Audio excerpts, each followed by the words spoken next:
This is Newt Gingrich, and I want to encourage you to take a look at Days of Infamy.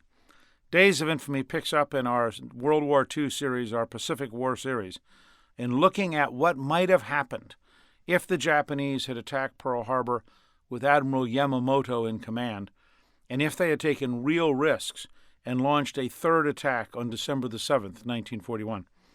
I think you'll find Days of Infamy fascinating because it builds on the history we developed in our earlier novel, Pearl Harbor, and it shows you what might have happened if the Japanese had decided to stay around the Hawaiian Islands and if they had decided to maximize the damage they could do.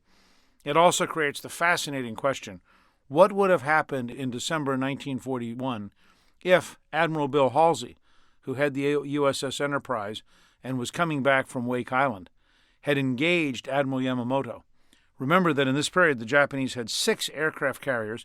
We only had 2, the Lexington, which was up at Midway, taking aircraft to that island, and the Enterprise, which was down by Wake Island, taking aircraft to that island. And so we would be greatly outnumbered. The Japanese had superb pilots. They had terrific capability of naval air. But on the other hand, we had one of the great carrier commanders of all time in Admiral Halsey. I think you'll find that the action in Days of Infamy is nonstop, that as you think about the view from the Hawaiian Islands, you think about what a Japanese battle fleet might have done in bombarding the islands, you look at what the Americans would have done in trying to recover from this surprise attack. I think you'll find that Days of Infamy is an intriguing and a fascinating book.